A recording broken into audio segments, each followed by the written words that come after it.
Granados Chapa tenía una pluma finísima. Todos sus textos escritos tenían una calidad literaria. Así describe el doctor Fernando Serrano las significativas aportaciones narrativas del maestro que lo llevaron a ser parte de la Academia Mexicana de la Lengua. El doctor Fernando Serrano Migallón en la Cátedra Miguel Ángel Granados Chapa. La figura de Granados Chapa es central en lo que es el análisis político diario del siglo XX mexicano. La labor hecha por Granados Chapa a lo largo de todo el siglo XX, la precisión de sus juicios, la calidad de su expresión, hacen que todas las referencias que se hagan a ese periodo tienen que pasar forzosamente por la pluma de Granados Chapa. Para hablar más de Granados Chapa, era un hombre polifacético. Tenía muchas aficiones y muchísimos gustos y muchísimas cualidades personales. Unas que son más conocidas y otras que son más desconocidas. Le encantaba la música, cantaba, era bohemio de corazón. Por otro lado, tenía una magnífica pluma para expresarse. Luego tenía un juicio certero, con el que podíamos estar de acuerdo o no estar de acuerdo, pero siempre era un juicio bien razonado y bien pensado. Entonces, ¿cuál es su legado? ¿En qué materia? Yo le diría que en materia de análisis político, una voz crítica, un faro de orientación a la vida política, al sistema político mexicano, y que todos los días cuando nos levantamos y todavía extrañamos la presencia de su columna, nos damos cuenta de la falta que nos hace.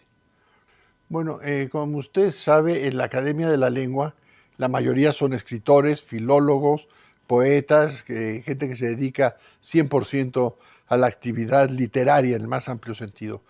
Y luego hay algunos representantes de otras profesiones que a los que nos gusta la literatura, pero no nos dedicamos a eso.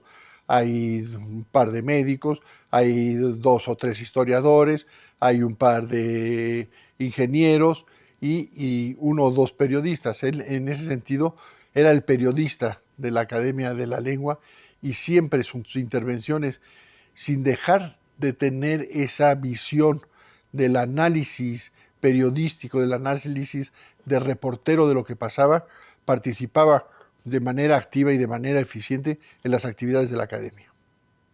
Bueno, todo periodista escribe y tiene que escribir, pero hay muchas formas de escribir.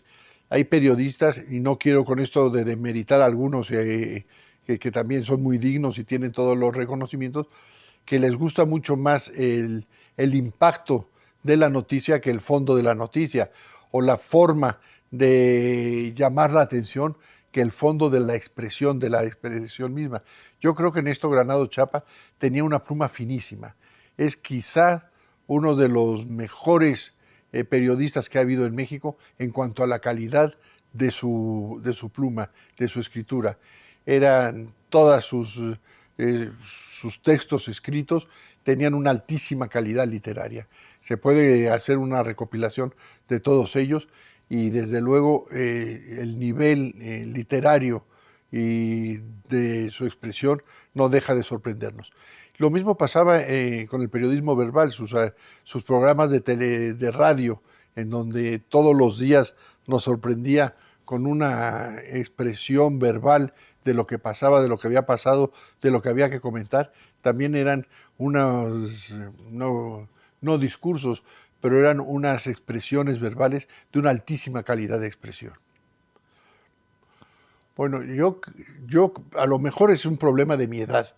Yo estoy ya cerca de los 80 años y quizás estoy muy arraigado a lo que vi de joven. Yo sigo creyendo que la prensa escrita, los libros físicos, la expresión literaria en libros, en objetos, sigue siendo fundamental. Yo los aspectos electrónicos los uso para dar clase, para recibir documentos y enviar documentos, pero lo que es sentarse a disfrutar un libro, a apreciar una obra, no lo puedo hacer fuera de un objeto físico que es un libro.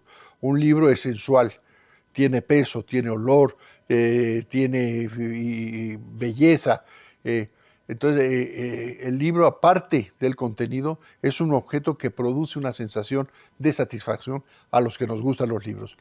Y yo creo que en eso las figuras de los escritores de renombre, como es el caso de Granados Chapa, que han hecho de la escritura una forma de vida, nos transmiten, o les transmiten a las nuevas generaciones, la necesidad de estar cerca de esa forma de expresión. Pero quizá lo más importante en Granados, y mire que yo conviví muchísimo con él, muchísimas veces de acuerdo, la mayor parte de las veces de acuerdo, pero muchas veces también en desacuerdo. Había temas en los que no coincidíamos. Pero siempre estaba yo convencido, y yo creo que todos los que lo conocemos, que lo que decía era lo que pensaba. No nos decía nada de lo que no estaba convencido.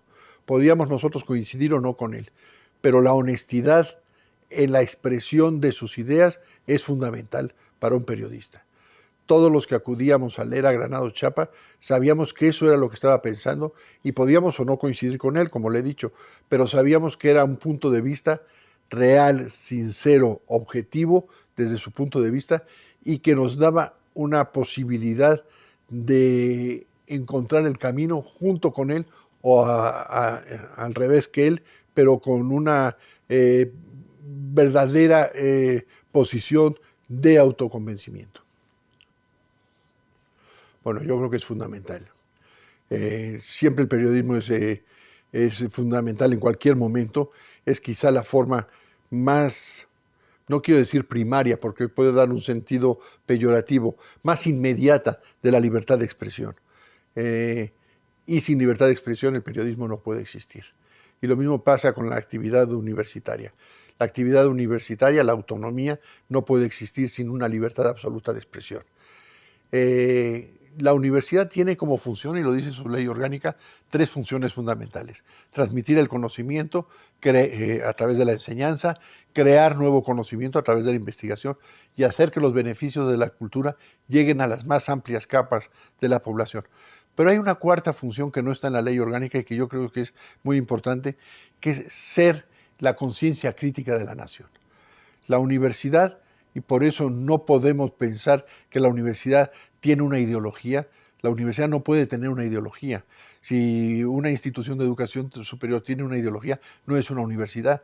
Será una escuela de formación de cuadros, o si es religiosa será un seminario, un convento o una logia masónica. Pero en una universidad lo que se busca es la libre discusión de las ideas, la libre participación, la libre capacidad de investigar conforme uno quiera y lo que uno quiera. Y en eso la universidad no solamente debe formar buenos periodistas o buenos abogados o buenos médicos o ingenieros, sino hacer que esos ingenieros, periodistas o abogados lo sean de manera íntegra. Y al decir que de manera íntegra, integrados a la sociedad, con un compromiso con México y formados plenamente, a los que no solamente les interese su profesión, sino que tengan afición por la música, por la literatura, por el teatro, por el cine, por las demás ramas del conocimiento, que es lo que hacen a un individuo formado íntegramente. Bueno, era amplísima, diaria y permanente, porque aparte, en eso también lo hablamos muchas veces. A mí hay un político francés que me encanta, yo creo que ha sido el político francés más inteligente del siglo XX francés, hoy prácticamente olvidado y desconocido injustamente, que es Pierre Mendès France, que fue primer ministro durante la Cuarta República, al que odiaba De Gaulle y por eso lo mandó al ostracismo cuando llegó De Gaulle en el año 58, que en sus memorias las titula así: el poder sí, pero ¿para qué? O sea, el poder no es solamente ostentar esa posibilidad. Había un político mexicano que le encantaba, que a él le gustaba muchísimo la política. Llegar al aeropuerto y que lo estuvieran esperando y que el chofer le cargara las maletas. Eso no es la política, eso no es el poder. El poder es una capacidad de actuar en beneficio de los demás. En eso lo tenía clarísimo Granados Chapa. Primero, yo creo que la verdad, en primero en lugar y amplísimo. Segundo, la sinceridad con sus amigos y con sus no amigos. No se dejaba llevar por las pasiones ni a favor ni en contra de alguien, sino siempre era muy objetivo. Y en último lugar, una cualidad importantísima, que es la discreción en las fuentes y en los orígenes y en los comentarios que vinieran. Uno podía estar hablando con él y sabía que lo que le decía era una conversación de amigos, que no era materia para que, si en caso de que él quisiera alguna información que uno podía tener por alguna razón, entonces lo hacía expresamente y uno podía estar de acuerdo en darla o no, pero no hacía preguntas capciosas para sacar información en absoluto. O sea, esa sinceridad en la relación humana es tan importante como esa sinceridad en la expresión de la verdad. Yo creo que sí, yo creo que la hay, quizá no con el peso todavía, pero yo creo que hay periodistas mexicanos de altísima calidad. En Granados lo que pasa es que se reunían una cantidad de cualidades muy difíciles de reunir en una sola persona, pero yo creo que el periodismo mexicano podemos estar orgullosos de él y de la calidad de la expresión del periodismo mexicano. Es muy difícil cuantificar, pero yo creo que no se puede hablar del periodismo en el siglo XX. Usted me decía si había un antes o un después. Es muy difícil decir si hay un antes o un después, pero lo que sí le puedo decir es que no se puede explicar el periodismo del siglo XX sin Granados Chapa, como no se puede hablar del siglo XIX sin Francisco Zarco. Son figuras señeras que han marcado el análisis diario de la vida política del país. Su amistad, la sinceridad de su amistad y su lealtad como amigo. Las cualidades intelectuales, desde luego, pero es muy difícil encontrar una persona que aparte ha destacado como él lo hizo en la vida del país de una manera tan relevante y que siguiera conservando esa modestia, esa calidad, esa honestidad en su vida diaria. Eso es verdaderamente encomiable.